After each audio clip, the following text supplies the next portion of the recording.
Muy buenas tardes a todas y a todos. En nombre de la Facultad de Ciencias Sociales y Humanidades de la Universidad Autónoma de Chile, les damos la bienvenida a este espacio que hemos denominado Encuentros Digitales, las ciencias sociales en tiempos del COVID-19.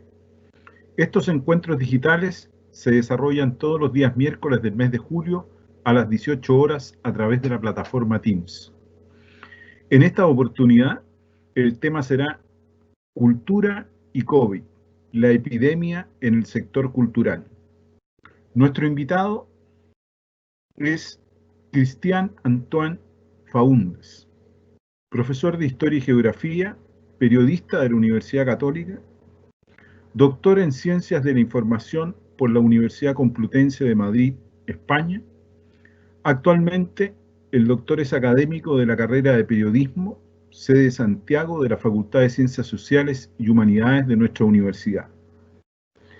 Y modera estos encuentros digitales la doctora Jessica Morales Gutiérrez, quien es psicóloga, doctora en Psicología por la Universidad de Santiago, ha sido directora de la carrera de Psicología en Santiago y actualmente es académica e investigadora de la Facultad de Ciencias Sociales y Humanidades.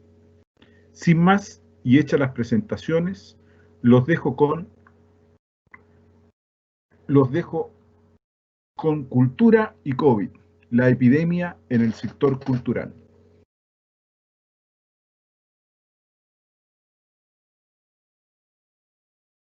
Muy buenas tardes, reiteramos nuestra bienvenida a este ciclo de conversación digital, como lo acabamos de mencionar, cultura y COVID en la epidemia en el sector cultural, diagnóstico y pronóstico. Les queremos recordar que en esta ocasión tenemos el chat disponible para los asistentes que nos quieran hacer las preguntas respectivas a nuestro invitado y estas las realizaremos al final de la conversación. Estimado Cristian Antoine, si está por ahí, por favor, para que podamos saludarlo. Sí, aquí estoy. ¿Cómo le va? Muy bien, muchas gracias. Si puede prender, por favor, su cámara. Está encendida. Muy bien. ¿Cómo está, don Cristian? Muchas gracias por aceptar esta invitación. Muy bien, muchísimas gracias a ti. Espero que todas las personas que estén escuchándonos, ¿no? Nuestros colegas en la facultad, los auditores se encuentren en buenas condiciones, estén resguardados en sus hogares, ¿no? Y dispuesto a colaborar contigo y conversar un rato entretenido sobre estos temas que a veces, bueno, no son tan visibles en la prensa, porque claro, las urgencias del país están puestas también en otros focos de la vida ciudadana, pero que traen consecuencias a mediano y largo plazo, ¿no? A ver si podemos hablar un ratito de ello. Muy bien, muchas gracias. Y antes de ingresar, quisiéramos hacer una consulta. ¿Cómo ha estado en este tiempo en cuarentenado, dice la gente?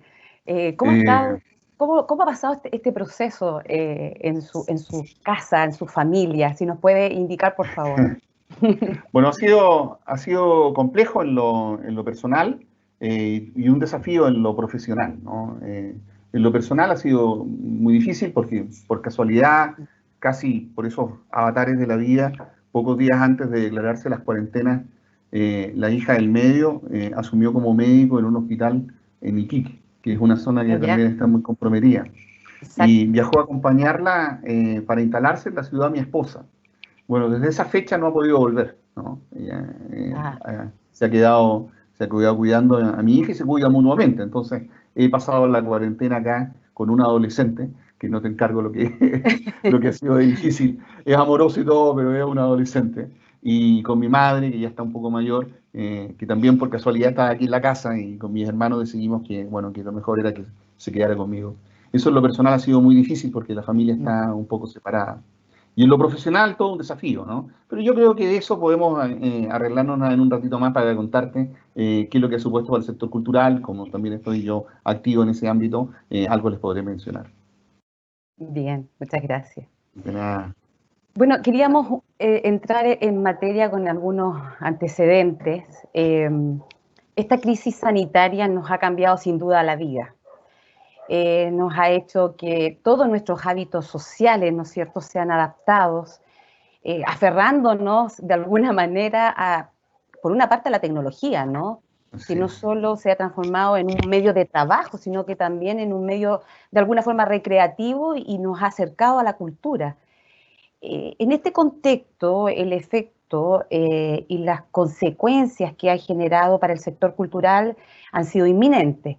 Los artistas y todas aquellas personas que de alguna forma, ¿no es cierto?, trabajan en el sector cultural se han visto en un escenario en donde han tenido que llevar el arte a una adaptación tecnológica nunca antes vista. Ferias, obras de teatro, exposiciones, conciertos y todo el mundo de las artes hoy en día está siendo expuesta, en su mayoría a través de las redes sociales y a través de lo que se entiende por la internet. Y desde ese escenario, don Cristian, quisiéramos saber cuál ha sido o cómo ha golpeado, ¿no es cierto?, este nuevo escenario tecnológico al sector cultural chileno particularmente. Oye, mira, por cierto, se trata de una pregunta que no es fácil responder en estas circunstancias, ¿no? Aquí lo único que alcanzamos a hacer es describir por líneas muy gruesas, por trazos muy amplios, un fenómeno que está aún ocurriendo y del cual tendrá que pasar mucho tiempo para poder hacer una verdadera historia, ¿no?, de qué es lo que nos está aconteciendo. Sin embargo, es evidente, tal como usted dice, profesora, que la pandemia no solamente es un gravísimo problema para la salud pública, sino que ha supuesto todo un desafío para la cultura, ¿no? Ha sido un fenómeno de proporciones. Ha cambiado de manera muy radical nuestras formas habituales de vida, nuestras rutinas cotidianas, las formas como nos relacionamos con el entorno. Y todo eso, sin duda, es cultural. El hecho de que estemos confinados en nuestras casas no es solamente porque estemos preocupados de ponernos a salvo, sino que porque estamos también obligados, ¿no?, por las circunstancias de las demandas de la salud pública, a tener que compartir más entre nosotros, a tener que interactuar, y la tecnología, como usted ha mencionado, ha sido un instrumento, bueno, formidable para ello. Yo no sé en qué otras circunstancias la vida humana podría haber sorprendido, ¿no?, mejor dispuesta a la humanidad para hacer frente a un desafío como este. Tenemos toda la tecnología, tenemos todo el conocimiento, la batalla es dura, pero sin duda la humanidad en otros momentos también ha pasado por circunstancias tanto más difíciles que esta y ha logrado salir adelante. Claro que la música, el cine, el arte, los museos, como usted menciona, están hoy día pasándolos muy, muy mal, ¿no? Muchos sectores de la cultura, comenzando incluso por las industrias que son más fuertes y las que están más y mejor concedidas industrialmente, como la industria editorial, la industria del cine, la industria de la música, han sido muy golpeadas y están en una situación muy dramática. Los espectáculos públicos han sido cancelados, fueron los primeros que se cerraron y seguramente van a ser los últimos en que van a retornar.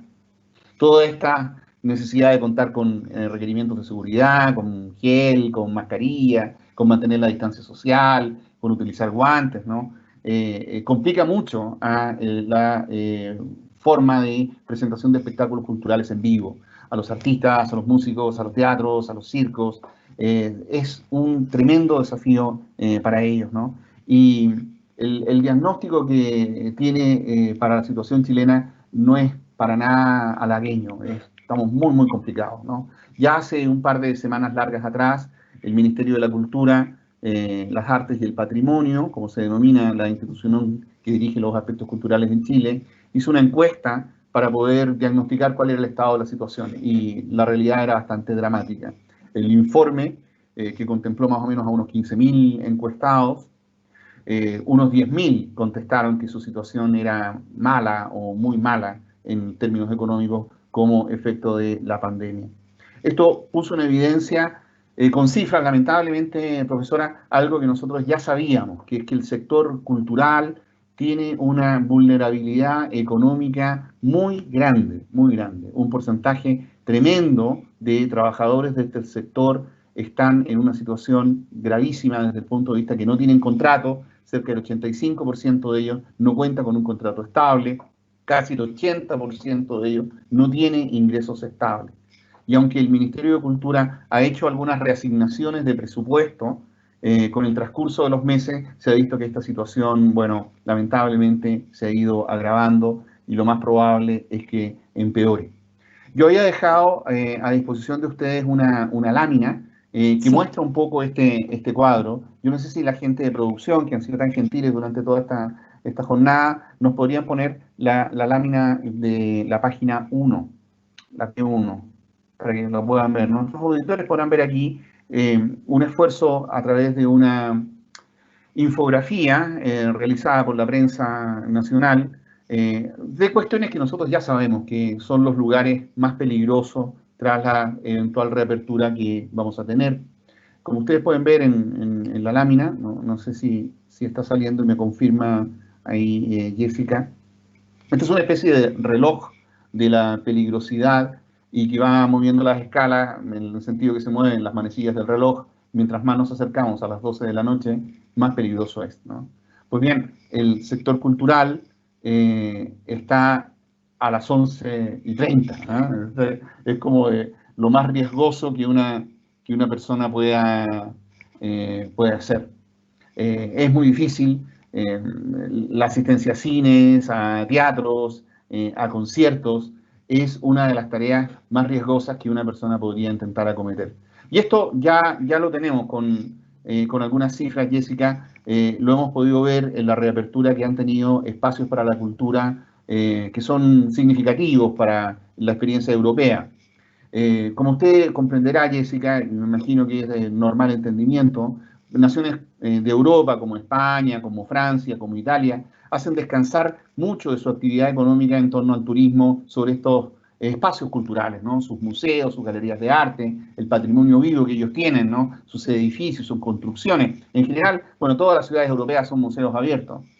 Cuando se reabrieron los museos, se esperaba una afluencia normal de público, teniendo en cuenta las características de la epidemia. Pero las cifras son muy dramáticas, ¿no? Incluso estando los museos abiertos, la gente, Jessica, no entra. No entra y es porque hay temor sobre lo que vaya a ocurrir. Esto ha supuesto una verdadera estocada, ¿no? Muy, muy profunda sobre las posibilidades del consumo cultural. Me está pidiendo aquí uno de los operadores que comparta yo la lámina. Que comparta la lámina. Perfecto, por favor.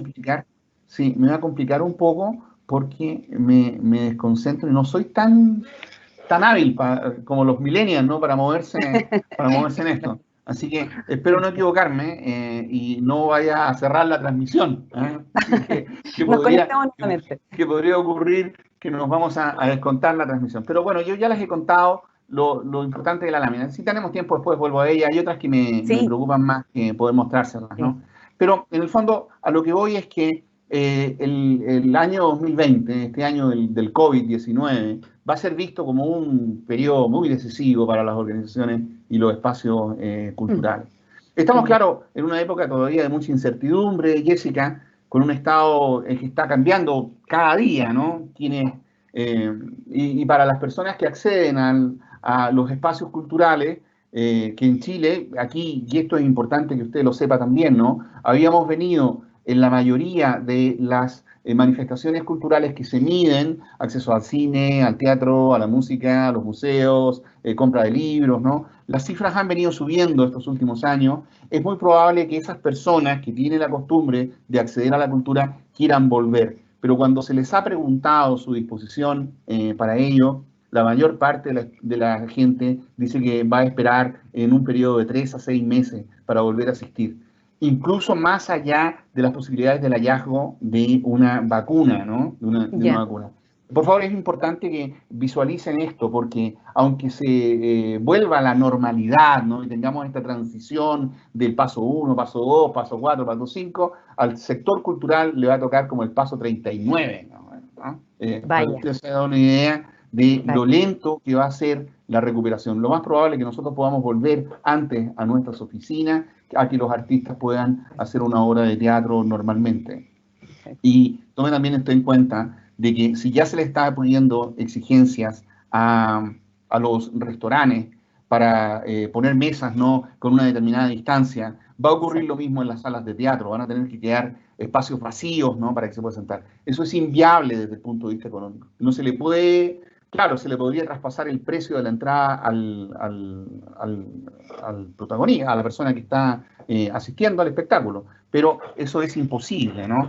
Es imposible que se le pueda cargar el peso de la entrada para ellos, ¿no? Así que la situación es muy, muy, muy complicada y aunque esto se va a ir dando por fases y en forma escalonada, tratar de reconectar el sector cultural chileno con sus antiguos públicos, los que tenía antes de la crisis, ya va a ser difícil. Y generar nuevas audiencias para ir incrementando el funcionamiento de la industria cultural va a ser también muy, muy complicado. Entonces, no quiero yo con esto presentarte un panorama muy apocalíptico, pero no puedo también negarme a la realidad, ¿no? De que el cierre de todos los museos, los teatros, las bibliotecas, los parques, las atracciones turísticas, el cierre de todo eso ha supuesto un descalabro financiero de proporciones para muchos trabajadores del sector y artistas que han pedido su fuente de ingreso. No solamente porque se han cancelado todas las actividades, sino que porque la recuperación va a ser muy lenta. Y ten en cuenta que la mayoría de ellos son pequeños empresarios, son muy jóvenes también, ¿no? En general son personas muy jóvenes que están sometidas a este régimen de que no tienen contratos, no tienen previsión, no tienen salud. Bueno, es un desastre. O sea, lo que ha ocurrido es que, lo que ha pasado es que se ha vuelto a poner en boga, y es uno de los aspectos que se está discutiendo mucho actualmente a nivel académico sobre estas materias de financiamiento y economía de la cultura, si es que hay o no una excepcionalidad en el trato que se le da a la cultura como un sector económico. En términos sencillos, la idea plantea que la cultura no es un bien mercantilizable como cualquier otro, sino que tiene un valor y una especificidad que no pueden soslayarse. De ahí se desprende que la concepción de la cultura sea también hoy día vista como un derecho humano al cual la persona tiene que ser, y por lo tanto tiene que ser protegido y provisto por el Estado. Bien, esto ha supuesto en muchos países, y espero tener ocasión de poder comentártelo, que la reacción natural ha sido ir a pedir al Estado el subsidio, los apoyos, ¿no? Los aportes, para que estos artistas, para que los artistas en general y el sector cultura puedan salir adelante. Pero es una discusión que no se ha zanjado, ¿no? Y no hay una sola manera de resolver este problema. Es una de las cuestiones que podríamos conversar, Jessica. Uh-huh. Ahora, dentro de esa misma línea, y a propósito, un paréntesis, que históricamente este es un gremio que siempre ha sido muy golpeado, ¿no es cierto? Lo sabemos. Pero dentro de esa misma línea, ¿qué aspectos en concreto se han realizado para paliar los efectos de la pandemia sobre el sector cultural? ¿Algunos ejemplos que nos podría comentar? Mira,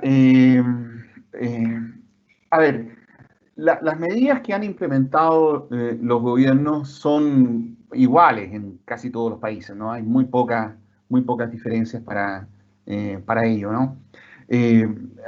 Se han establecido restricciones a la movilidad, incluido el flujo de gente de un lugar a otro del país, ¿no? y a otros países. Se han cerrado los espacios públicos, entre ellos se han cerrado los centros educativos, las universidades, los teatros, los museos, las salas de conciertos, pero también se han cerrado los salones de baile, los parques urbanos, los parques naturales, los sitios patrimoniales, ¿no?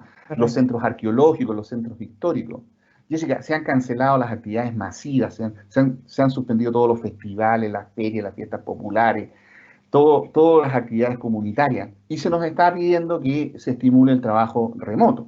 Lo que en el fondo aquí está ocurriendo es que un sector completo de los canales que mueven la transición desde la creación de la obra de arte hasta el consumo por parte del público ha desaparecido, ¿no? Ha dejado de existir.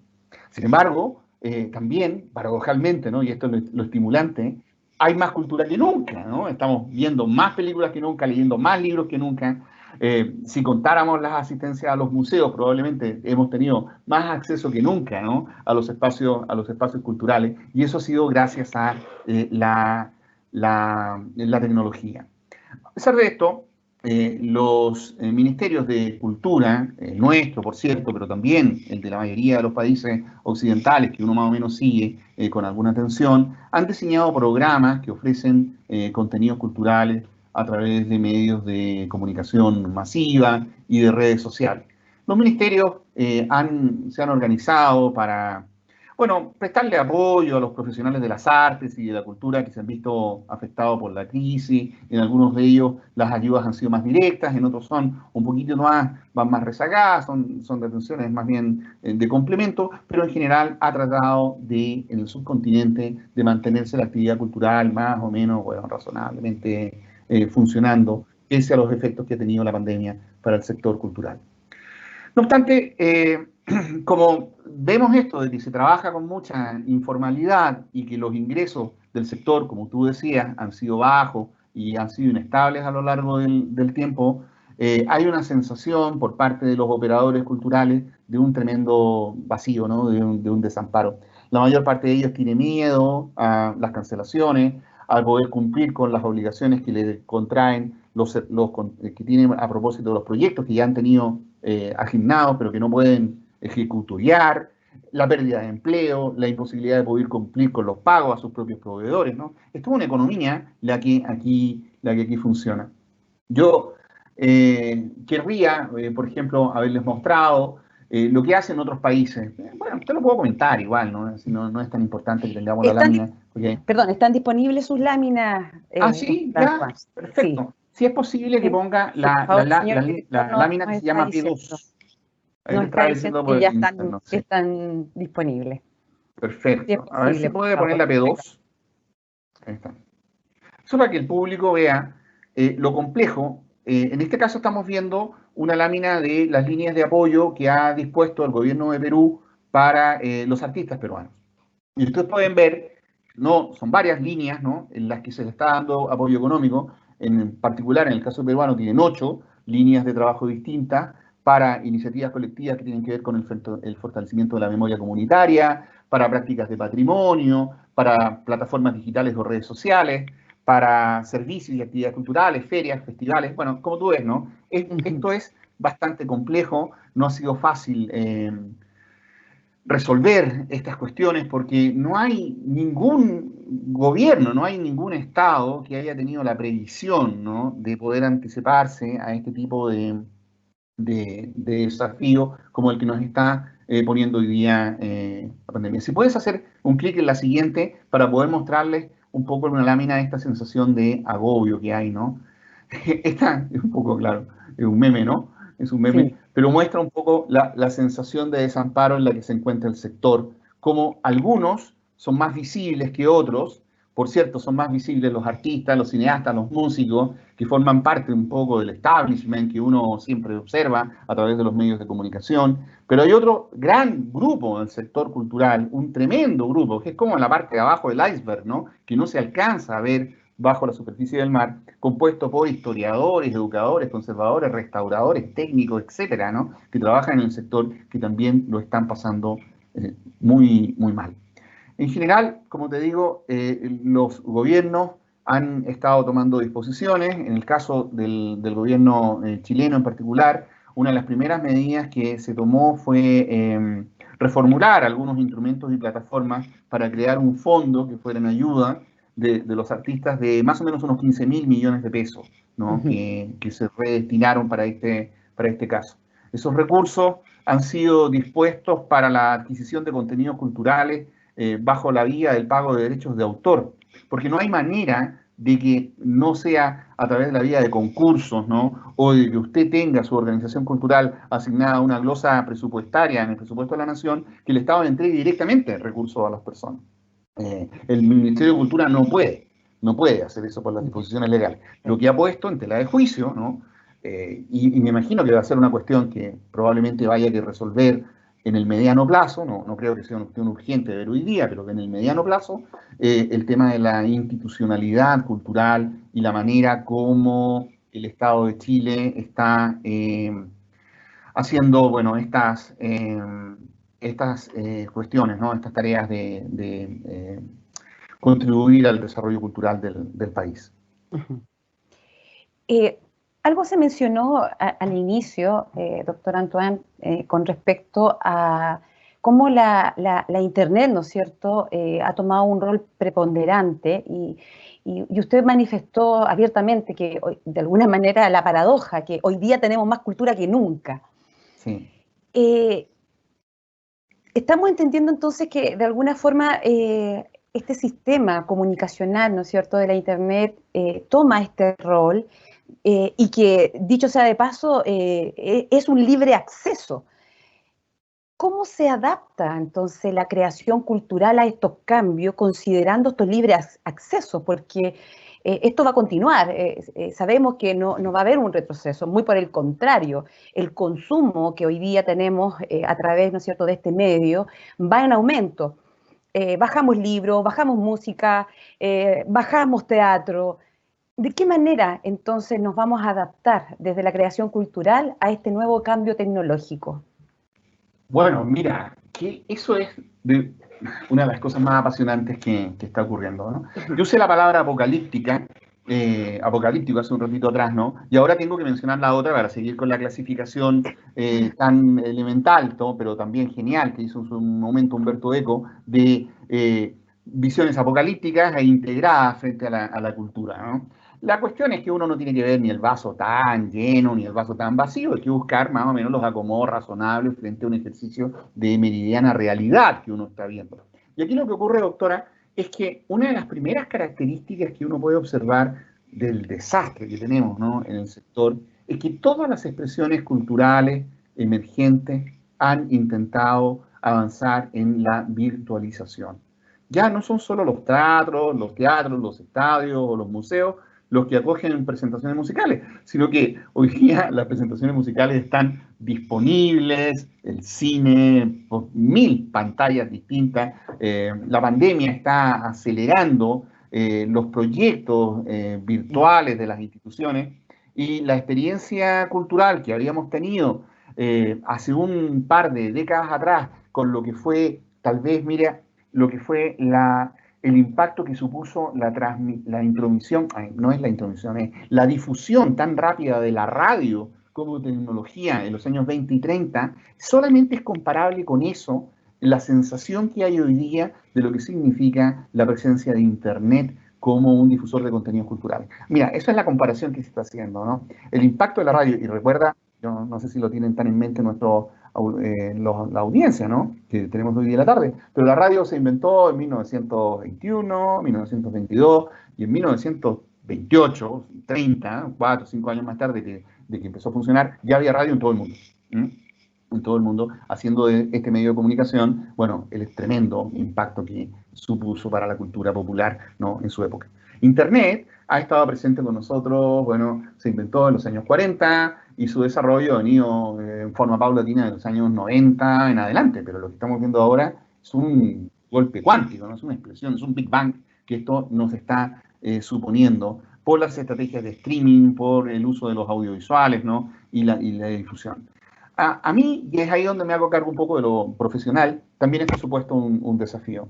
Actualmente estoy a cargo de una sala de exposiciones sobre el tema de las migraciones, ¿no?, en Chile, que administra el Departamento de Migración y Extranjería del Ministerio del Interior, y era una sala de exposiciones abierta al público, ¿no? La hemos tenido que virtualizar completa, ¿no? Y hemos logrado, nos pasamos un par de semanas buscando la tecnología, nosotros usábamos la página web para poner avisos, ¿no? Esta exposición está hoy día, nada, venga a verla, pero ahora hemos tenido que hacer todo un trabajo de convertir las obras de nuestros artistas que pusieron con nosotros el año pasado y los que teníamos programados para ahora, para un nuevo tipo de público. Y si quieres saber cómo nos ha ido, bueno, muy bien, porque hemos aumentado, sí, pero ahora tenemos miles, ¿no?, miles de personas que nos están viendo de todas partes del mundo a través de los contadores que tenemos, llevamos cierta estadística. Es increíble, ¿no? Y claro, la sala va a seguir funcionando como una sala abierta al público cuando esto pueda, pero nunca más vamos a dejar la virtualidad, ¿no?, de lo mismo. Han aparecido una cantidad de realizaciones hechas ahora para los tiempos de pandemia, que es inconmensurable, ¿no? Fotográficas, radiales, electrónicas, de artes visuales, museográficas, todas relacionadas con el tiempo histórico que nos toca vivir. La mayoría de estas experiencias, Jessica, han sido gratuitas, Han sido gratuitas, ¿no? La gente no tiene que pagar por ello, más allá de, bueno, el acceso a Internet o la suscripción a algunos canales de streaming. Han aparecido podcasts independientes, concursos de fotografía que las personas toman desde los celulares de las ventanas de su casa, emisoras de radio que una persona puede tener en el comedor, en el living o en su dormitorio, exposiciones virtuales, grabaciones de grandes orquestas hechas desde la casa, con los músicos. Usted ha visto esto porque ha aparecido en las noticias. Seminarios web, como el que hoy día nos convoca y que nos ha permitido a nosotros, los profesores universitarios, también ampliar nuestras posibilidades de llegar a más gente, clubes digitales, de lectura a través de internet, obras de teatro para pequeñas audiencias.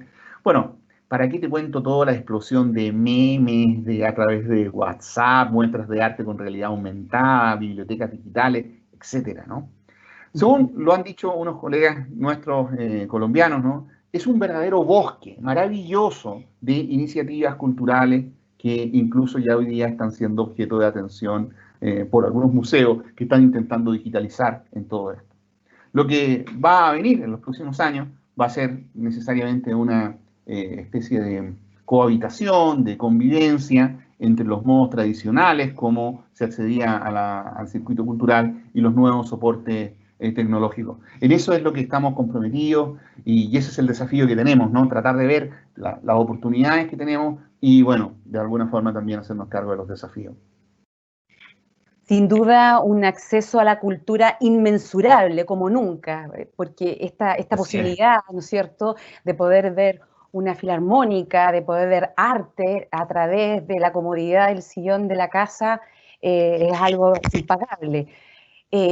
Entendiendo esto, entonces, ¿podríamos decir que de alguna forma la cultura a través de la web se está convirtiendo, se está constituyendo, doctor, en una democratización de las artes? Bueno, cada pregunta que me hace usted es complicado, porque son preguntosas, son así grandes preguntas. Usted está tirando la línea, yo le estoy devolviendo lo que usted está diciendo. A ver, es que es un poco bochornoso porque hay que explicarlo, me sonroja hablar de todo este tipo de cosas, pero hay que decirlas. Mira, a ver, antes de la pandemia, durante la pandemia y después de la pandemia, pero hay que mencionar este tipo de cosas. Lo primero, es deseable que todas las personas sean más libres, ¿no? Desarrollen mejor su conciencia social, su conciencia histórica, que actúen con más autonomía, con más responsabilidad. Es deseable que todas las personas cultiven su inteligencia, la sensibilidad hacia el arte y que puedan manifestar todo su talento creativo y sus facultades intelectuales, emotivas, corporales, etc. Entonces, es necesario y es deseable que todas las personas hagan cultura, ¿no?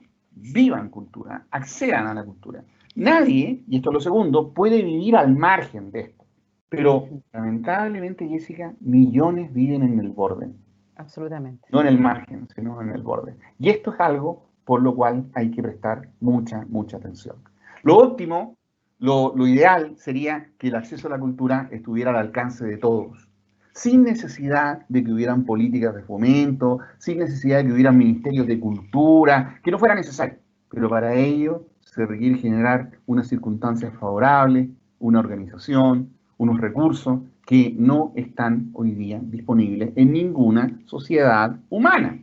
Y lamentablemente, Jessica, todo esto requiere dinero, requiere mucho dinero, muchísimo dinero. La pandemia lo que ha hecho es cortar esta línea virtuosa, ¿cierto?, de la circulación de los contenidos culturales. Y por cierto, la gratuidad del acceso a los bienes y a los servicios culturales ha favorecido especialmente a aquellas personas que son más asiduas al consumo cultural. Estas personas son omnívoros culturales, ¿no? Consumen música, pero también leen libros, también les gusta el cine y ven películas por internet. Y ahora, bueno, Netflix nos permite ver una película a dos personas al mismo tiempo situadas en lugares diferentes. Es una maravilla esto. Pero esos son los que ya son consumidores culturales. ¿Te fijas? La paradoja que tenemos es que aquí hay un grupo grande, porque todos son omnívoros culturales, ¿no? Y que caracterizan bastante bien a un porcentaje muy importante de la población chilena. Estos omnívoros culturales en cuarentena han seguido accediendo a una cantidad, bueno, no menor de contenidos, ya que disponen más tiempo. Obviamente esto hay que hacer muchos matices y no es generalizable, por cierto, pero esta apetencia cultural que esta gente ya tenía se ha visto incrementada. Pero a la vez, y aquí está la circunstancia también difícil, hay muchas restricciones para participar en actividades artísticas transmitidas a través de la web, porque nuestra señal de acceso al cable no es de las mejores, la velocidad, recién hoy día se han estado tomando algunas disposiciones legales que aseguren un mínimo, ¿cierto?, de señal de banda para todas las personas. Lo hemos visto con los esfuerzos que ha hecho el Ministerio de Educación por tratar de digitalizar la enseñanza hacia la población, y se ve que aunque hay un solo computador en la casa y el papá lo tiene que usar para el teletrabajo, pero también la mamá y también los hijos, y cuando no hay más de un computador las señales se saturan. Bueno, no te voy a hablar de esto porque ya entendiste hacia dónde van los tiros, ¿no? Esto es un problema, no es de la pandemia, ¿no? Esto no tiene que ver el coronavirus con todo esto, pero ha puesto al desnudo, ¿no?, muchas de nuestras miserias y muchas de nuestras pobrezas, ¿no?, en cuanto al desarrollo tecnológico. Es un fenómeno, el de la virtualización, muy complejo y cuyo alcance, Jessica, está por verse. Pero aquí podríamos tener la visión apocalíptica, decir que esto es un desastre, que la gente no puede ver la información, que la señal se cae, que está saturada, o también podríamos tener una visión bastante más optimista, más integrada, de que resolviendo estas cuestiones de conectividad, hoy día estamos lejos de eso, ¿no? Estamos muy lejos de la conectividad y el acceso global. Hay que entender de que aquí tenemos una gran oportunidad, pero que se enfrenta a algunas realidades, ¿no?, como esta pobreza tecnológica en la cual nos ha sorprendido a todos nosotros, nuestra familia en particular. Cada uno de nosotros sabe aquí dónde están esas debilidades que tiene, y también como país, ¿no? Es un problema de un capital cultural que tiene este público, porque claro, tú puedes tener todas estas grandes obras de la Filarmónica a tu disposición en el streaming, pero si no sabes que existe y nadie te ha dicho que aquí hay algo que te estás perdiendo, que podría significar para ti un cambio significativo en tu vida, es como si no existiera. Y está además el otro gran problema, que es el de las barreras lingüísticas, ¿no? Hay una gran presión sobre contenidos en Internet, en idioma castellano, y no hay mucho, pero no son muchas las personas que pueden disfrutar de contenido de altísima calidad que viene en otros idiomas, porque tenemos un problema en cuanto a la cantidad y los niveles de manejo idiomático que tiene el grueso de nuestra población. Y toma en cuenta además, como último aspecto, que los creadores de contenido tampoco disponen de los mismos recursos técnicos y económicos para virtualizar su producción. O sea, yo pude hacer esta tarea en el Estado porque tengo de apoyo detrás a un equipo de profesionales del área de comunicaciones, ¿no?, en un ministerio de un gobierno que es capaz de poder destinar tiempo y recursos para esto. Pero hay muchísimas organizaciones culturales que no tienen estos medios y no tienen estos recursos. Y también hay algunas formas de arte que no son tan fáciles de virtualizar o que requieren periodos de ajuste a los nuevos medios y periodos de reconocimiento de sus audiencias, porque está generando nuevas formas de recepción. Todo esto supone un tremendo cambio. Pero sí tienes mucha razón en cuanto aquí ha habido una ampliación de las audiencias que nos está demostrando algunas características muy, muy peculiares del fenómeno que tenemos hoy día a la vista. Una de ellas tiene que ver con que el confinamiento ha sido un estímulo, un acicate para la promoción de distintas formas de participación, mucho más allá de lo que se conocía habitualmente como audiencia, ¿no? La sensación del público que asiste a una obra de teatro es porque sabes que está al que está al lado tuyo también disfruta el teatro, ¿no? El que va al cine y tiene el público de lado sabe que está disfrutando el público. Pero ahora, bueno, a partir de la realidad de las redes sociales, hoy día el público que está viendo una película en un teatro puede compartir mucho más, porque se pueden mandar fotografías, pueden mandarse imágenes, ¿no? Pueden compartir emoticones mientras están viendo una película, aunque estén... Bueno, esto es extraordinario, ¿no? Esto habla de una capacidad en que las personas no solo se integran mucho más y son más sensibles frente a las obras que tienen al frente, a las obras de arte y culturales que tienen al frente, sino que también pueden ellos mismos actuar como generadores de contenido a través de la elaboración de imágenes, fotografías, ensayos, memes, videos y anda tú saber cualquier otra forma expresiva que esté disponible. Esto, una de las cuestiones que va a ocurrir con la digitalización es que llegó para instalarse, no es muy poco probable que haya una vuelta atrás y las organizaciones culturales vuelvan a tener ese tono un poco cansino, a veces ese tono un poco lento, en el que reaccionaban, bueno, a veces no con la misma, la ligereza que uno quisiera frente a las demandas del público. Esto está cambiando la forma como concebimos el tipo de enfrentamiento que hay entre el público y los contenidos culturales. Y ese cambio, esa característica nueva, es una característica que apunta al fortalecimiento de las capacidades de apropiación cultural desde el espacio doméstico, ¿no? Y esto es absolutamente nuevo y no va a haber vuelta atrás, ¿no? Yo creo que aunque el teatro vuelva a abrir y cuando se relajen un poco las medidas de contingencia, mucha gente va a seguir exigiendo que haya más contenidos culturales a su disposición que los que estaban, bueno, en un periodo que nosotros podríamos llamar así como de normalidad. Así que esa mezcla entre cultura confinada y cultura pública, entre que yo tengo que ir al teatro y ahora tengo al teatro aquí a través de la pantalla y puedo interactuar con otra gente y reírme a carcajadas y escuchar las carcajadas de otro. Bueno, ese cambio es una de las cuestiones que está incidiendo muy fuerte en el sector.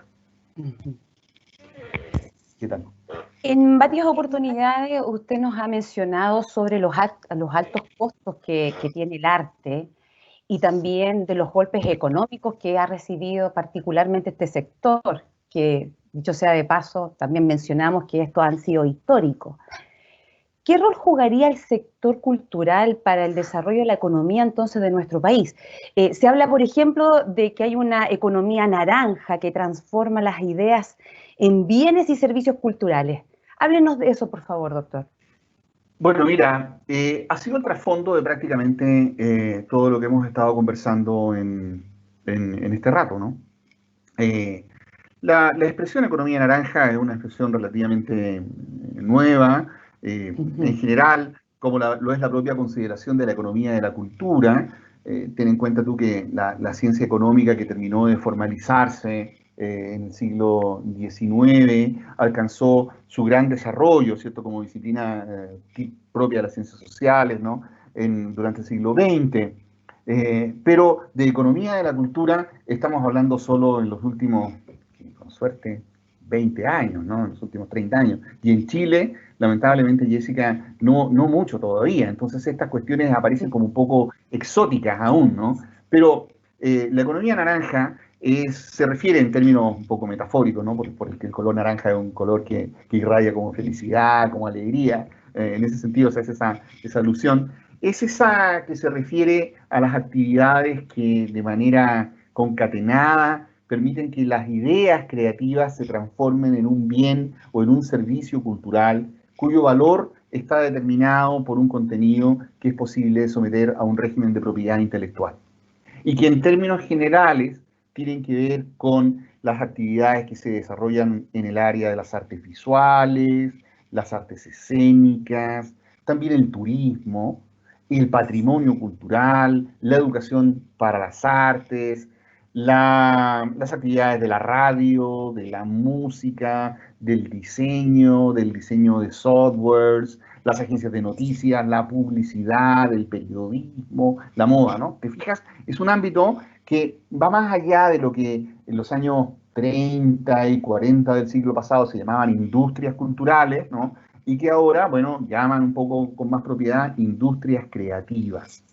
Estas industrias creativas, estos han sido objeto de atención por parte de los economistas desde, bueno, fines de los años 50, ¿no? Los años 60 del siglo pasado comenzó a prestársele atención. Sin embargo, Jessica, la atención que se ha prestado a estas materias es bastante desigual según las latitudes que estemos mirando. Tú tienes que comprender que países como Francia, por ejemplo, España, ¿no?, hacen descargar gran parte de su actividad diaria y cotidiana en la administración, el cuidado, la puesta en valor, las operaciones turísticas en torno a este patrimonio que tienen, ¿no? Esta es una cosa que, bueno, es evidente en el caso. Pero también, si tú miras hacia otras latitudes, como el caso mexicano, la propia Argentina, ¿no? Cuando uno está en Buenos Aires, observa el funcionamiento de las librerías, de los teatros, ¿no? Y la dinámica que le dan a la ciudad. Y sin ir más lejos, pasa algo bastante parecido en Perú, con la gastronomía, en Bolivia, con sus recursos arqueológicos, ¿no? Cuando tú ves la realidad chilena, dices, bueno, ¿y aquí qué ocurre, no? Porque bueno, no tenemos esas galerías de arte como las tienen los mexicanos, no tenemos esas bibliotecas y librerías maravillosas como las tienen los argentinos, no tenemos Machu Picchu. Pero ¿cómo nos va? ¿Qué hacemos nosotros, los chilenos, en torno a esta economía? Pero has de saber tú qué es la incidencia del sector cultural en la economía chilena es enorme, enorme. La economía de la cultura le genera al país importantísimos recursos económicos, renta y empleo, que han sido esenciales, ¿no?, para el desarrollo local y regional. Y aquí hablamos de la cultura como la suma de las industrias culturales, el libro, el disco, el cine, las artes escénicas, la música, la danza y, por cierto, el patrimonio histórico. Todo eso es lo que se llama la economía naranja, ¿no? Y que en el caso de Chile ha supuesto que la incidencia del sector cultural en el país bordea cerca del 2.2% del Producto Interno Bruto. Esto es una cifra muy grande, ¿no? Muy, muy grande, y que yo suelo explicársela a mis estudiantes en los programas de maestría, donde hago clases de financiamiento de la cultura, que es mayor a la que tiene la industria pesquera en Chile. Y nosotros solemos definirnos como un país que, por la extensísima cantidad de costa que tenemos, es un país pesquero. Claro. Pero la pesca le reporta al país el 1.6, 1.7% del PIB, y el sector cultural está varios puntos por encima, hasta llegar a bordear al 2.2%. Esto, en cifras, son casi equivalentes a 3.000 millones de pesos. Una cifra que, bueno, es mayor al crecimiento del país en su totalidad, y que tiene un tremendo potencial, suponiendo de que aquí todavía este problema de capital cultural que tenemos instalado está aún por desarrollarse. Entonces, es muy probable que esta es un área en la cual nuestro país pueda generar modelos de desarrollo económico afincados ahora en sus potencialidades culturales. Ten en cuenta de que más de 500.000 de personas en Chile trabajan en el ámbito cultural, y que ellos representan un 6.7% del total de trabajadores del país, aunque, como te lo mencioné hace un rato atrás, están con altas tasas de informalidad y sin contrato alguno. Esta es una deficiencia que debiera ser abordada en el futuro. Se trata de oficios serios, ¿no? Ser artista es una cuestión seria, y que en la mayoría de los casos no es un simple hobby ni un pasatiempo, sino que es la actividad que le provee sustento a una familia, Por eso al artista hay que tomárselo tan en serio, ¿no? Porque estamos hablando de gente que hace contribuciones muy sustantivas al desarrollo del país.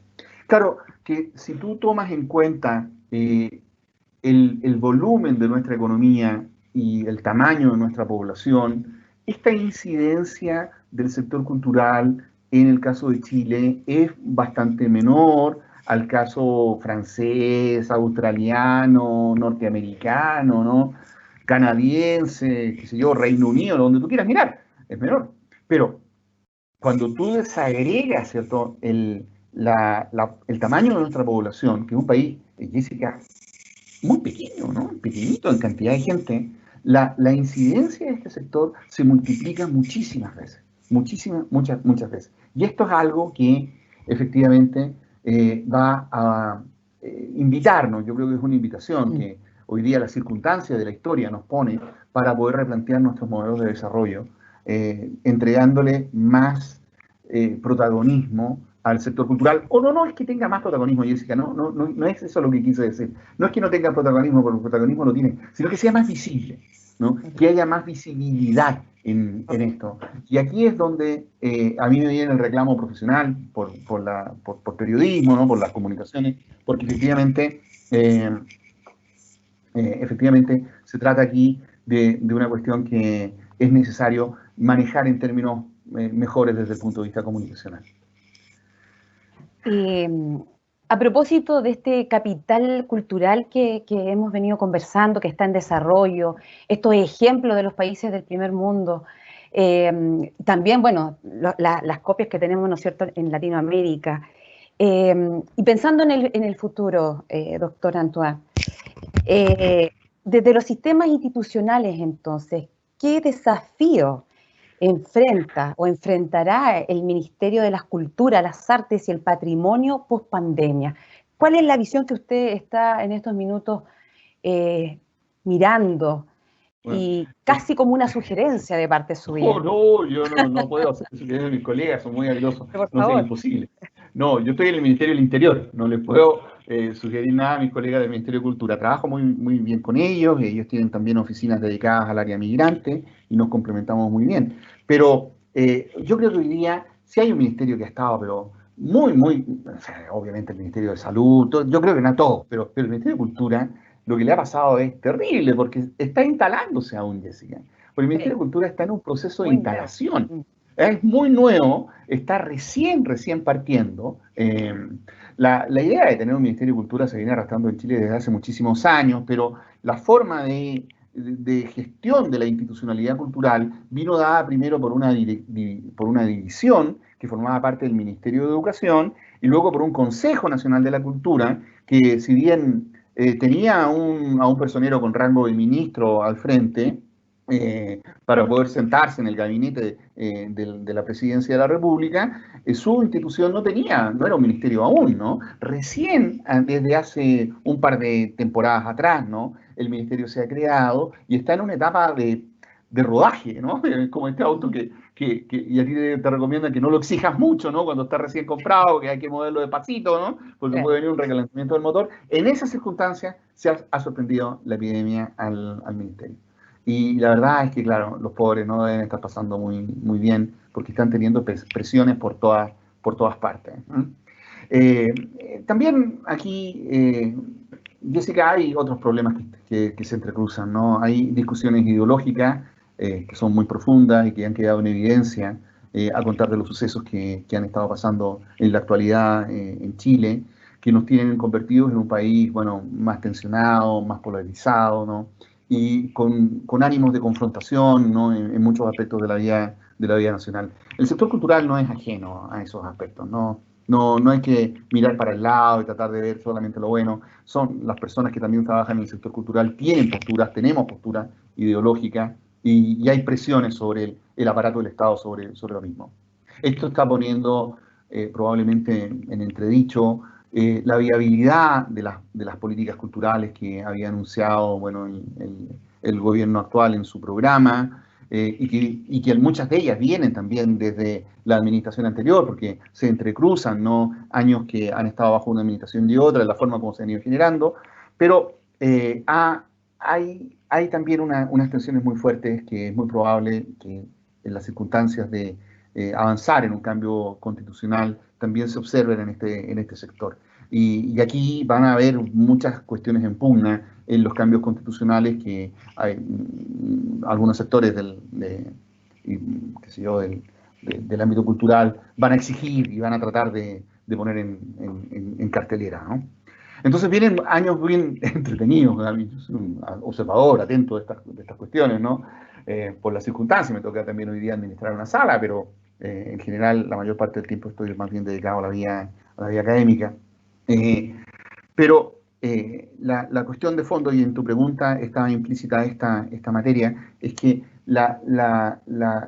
¿cómo movemos esta discusión desde las public politics, ¿no? La cuestión más ideológica, más cachimbera de la discusión de que yo soy de RN, para no sé qué, estoy de la UDI, tú de no sé qué, del PS, el PPD, ¿cómo la llevamos a una discusión más, no anodina ni menos comprometida con cuestiones ideológicas, pero más técnica desde el punto de vista de las políticas públicas para poder tener un sistema nacional que asegure recursos, porque en el fondo de eso se trata, ¿no? Lo que hace el Estado es generar leyes, generar recursos y fondos, no instituciones, para que los artistas también, pero también para que las personas puedan acceder a más y mejores contenidos culturales en ese ideal que te mencionaba yo hace un rato atrás.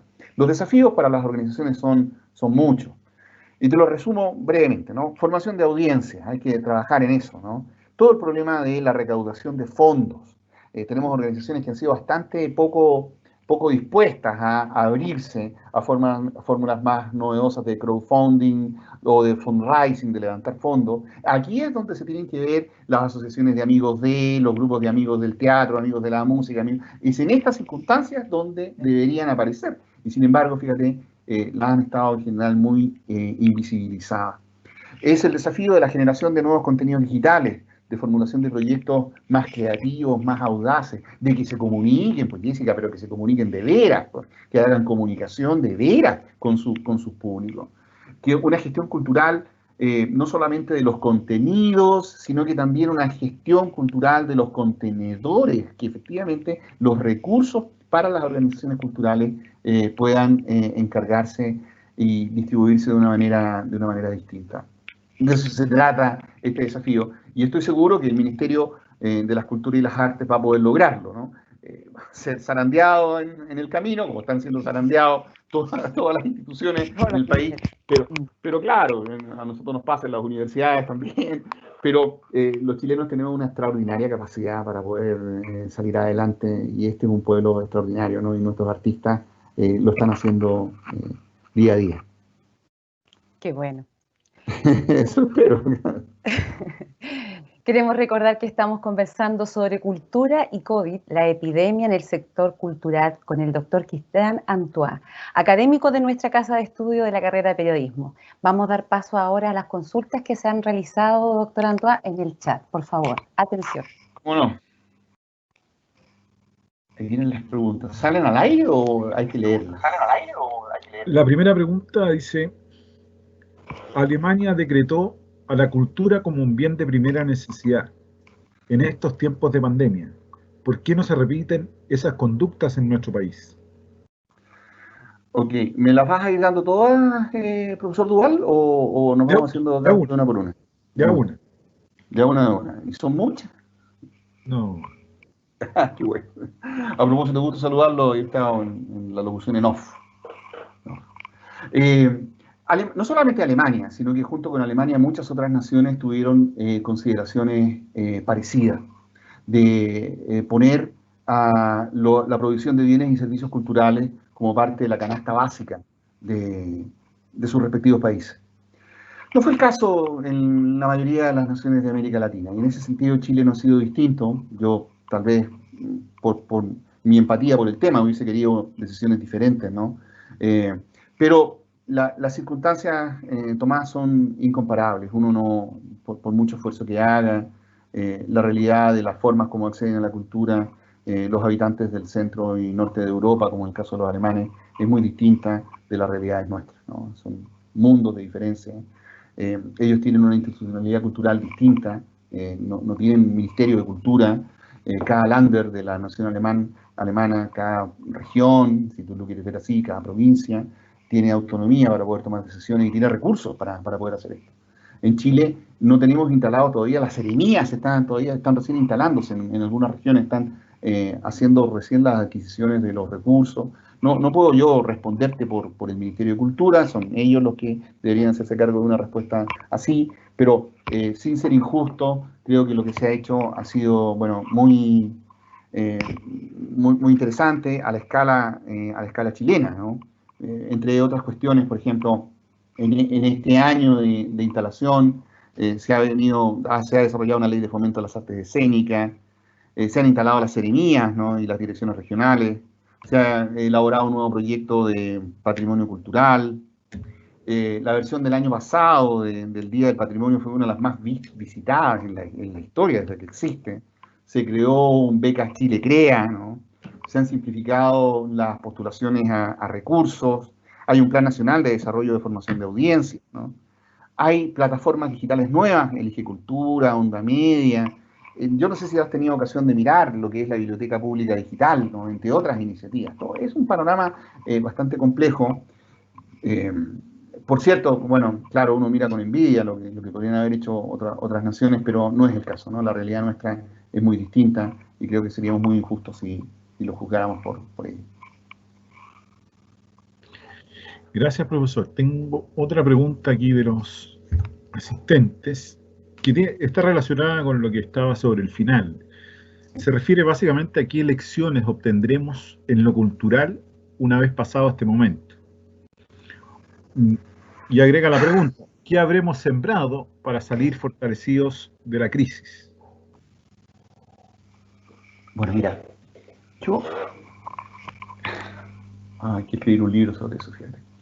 Yo creo que el arte y la cultura nos han ofrecido herramientas para poder sacar adelante el confinamiento en el que estamos inmersos, ¿no? Proveyendo entretenimiento educativo y creativo. La cultura, profesor Duval, ayuda a descargar tensiones y a hacer catarsis emocional.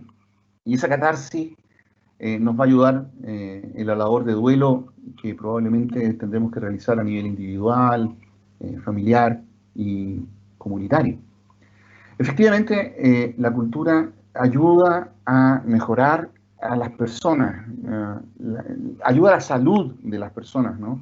Nos hace más felices. Las personas que van a los museos se enferman menos. Está probado, ¿no? Por eso hay que ir a los museos, ¿no? Para tener una buena salud. Las personas que leen libros, ¿no? Mantienen las condiciones de memoria, original, ¿no? En ese sentido, la psicología ha avanzado muchísimo en probar estos test. Pero a lo que voy es que el consumo cultural y el acceso a la cultura alimenta nuestra imaginación y nuestra empatía por poder explorar nuevas formas de estar, nuevas formas de hacer, tanto individual como en colectivo.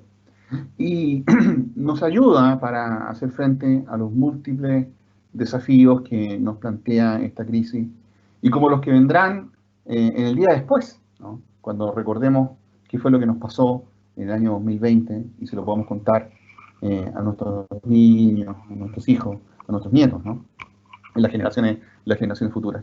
Lo que estamos sembrando sin duda va por una buena simiente. Los cambios, y algunos de ellos fueron los que apunté en la presentación, estamos viviendo hoy día una verdadera ebullición cultural que por cierto es una época de penurias, pero también deja abiertas muchas preguntas, ¿no? Muchas posibilidades, y todas ellas están conectadas, profesor Duval, con el futuro de la creatividad y de las artes y la incidencia que estas actividades tienen en la vida de las sociedades, su permanencia o su carácter efímero y circunstancial, los caminos que nos abren, tanto en lo presencial como en los vínculos que hoy día podríamos estar abriendo y cada vez son más sugerentes en el nuevo entorno tecnológico que nos estamos moviendo, la combinación creadora entre lo público y lo privado, entre los encuentros y los desencuentros, entre la contemplación íntima y el entretenimiento. Sin duda, el fruto que recogeremos va a ser una buena cosa. Vamos a salir mejor de todo esto, Tomás. Por último, profesor, yo estoy recogiendo las preguntas de algunos de los asistentes. Muy bien. Por último, para finalizar, es una pregunta que tiene un sentido muy específico, pero se la leo. ¿Qué importancia le atribuye usted al desarrollo de los sentidos del ser humano frente a la imposibilidad de no tener contacto directo con los objetos y manifestaciones de las expresiones de la cultura? Bueno, mira, mientras me leías la pregunta, vino a mi mente la figura trágica de Helen Keller. Fíjate. Yo no sé si recuerdas la triste historia que tuvo esta chica. Helen nació a mediados del siglo XIX y por circunstancias muy trágicas, en los primeros días de su vida, perdió el sentido de la vista. Quedó sorda y fue tratada como un animalito, ¿no? Porque creció y pensaba que todas las personas que la rodeaban eran enemigos, que le podían hacer daño. Imagínate, sin ver a nadie, sin haber oído nunca a nadie. No podías hacer muchas cosas, ¿no? En las circunstancias de esta vida. Sin embargo, gracias al amor y a la empatía que una institutriz que la conoció, alcanzó a educarse, Helen Keller aprendió a hablar, aprendió a leer, se formó y se educó y terminó dando conferencias por Estados Unidos, llevando una vida que en otras circunstancias, bueno, podría haber sido muy difícil para cualquier persona de haber nacido en esa época, con ese tipo de taras. A lo que voy es que estamos rodeados, estamos inmersos, ¿no?, en unas condiciones de sentido que a través de las experiencias culturales nos hacen más personas, ¿no? Nos hacen más hombres. Y es allí uno de los papeles más nobles que tiene la institución universitaria. Es la universidad, para muchos de nuestros chicos, ¿no?, un lugar de aprendizaje, no solamente de una profesión, de una carrera, muchas de ellas ligadas con las actividades culturales, ¿no?, como las de publicidad, periodismo, qué sé yo, moda, diseño, arquitectura, están ligadas con eso, ¿no? Pero también es en la universidad un lugar en el que la persona, los chicos que llegan se forman como hombres, ¿no?, como mujeres más completos. Y en ese sentido creo que tenemos una gran labor nosotros los profesores, de poder ayudarlos a que vayan formándose mejor, que aprendan a usar estos sentidos en mejores lecturas, que hayan más clubes de cine, que hayan más clubes de teatro, que los chicos puedan aprender a tocar instrumentos, ¿no?, que puedan aprender idiomas, poder llevarlos y poder viajar con ellos para que puedan ver otras realidades, que conozcan su país, ¿no? Bueno, creo que esa es la labor hermosa que desarrollamos los profesores universitarios y en lo cual estamos tan involucrados todos nosotros, ¿no? Y celebro muy encarecidamente, ¿cierto?, el esfuerzo que pone esta universidad, pese a las difíciles circunstancias en las que nos encontramos, de abrir espacio para poder conversar más o menos racionalmente sobre estos temas. Fue Boccaccio, recuerdo en una de las primeras páginas cuando escribe su Decamerón, ahí los principios del Renacimiento, Boccaccio, que es este maestro, ¿cierto?, de humanidad, el que explica el origen de su obra. Cuando él escribe, Europa había sido diezmada por la peste, ¿no?, y habla de ese doloroso recuerdo de aquellos que perdieron la vida por esta pestífera mortandad, dice, universalmente funesta y digna de llanto para todos los que la vivieran. Por cierto, claro, la nuestra no es la peste negra, pero esa sensación de desasosiego frente al futuro es algo que nos inunda. Es el mismo Boccaccio que termina su Decamerón llamando a las personas a la alegría, a superar, ¿cierto?, el dolor y la miseria con el gozo que significa el estar vivo, ¿no?, y el poder disfrutar del arte y de la cultura. Yo te agradezco muchísimo, Jessica y Tomás, las preguntas que me han hecho, y naturalmente quedo a vuestra disposición para lo que les crean ustedes que este servidor les puede ayudar. Un gran respeto para nuestros artistas chilenos que nos han aportado a nuestro patrimonio cultural. El arte y la cultura han ofrecido herramientas y entretenimiento cultural y educativo. La cultura ayuda también a la salud de las personas y nos hace más felices. El consumo cultural aumenta nuestra empatía y nos proporciona herramientas para enfrentar esta crisis. Estas son las respuestas que nos ha dado nuestro querido doctor Cristian Antoine, que ha aceptado esta invitación. Muchas gracias, doctor, por estas orientaciones y por toda esta conversación que hemos tenido esta tarde. Muchas gracias a ti, muy gentil.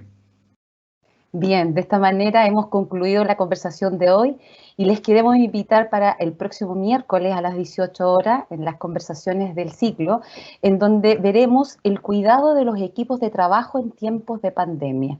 Muchas gracias, muy buenas tardes. Hasta luego, Buenas doctor. tardes. Hasta luego, muchas gracias.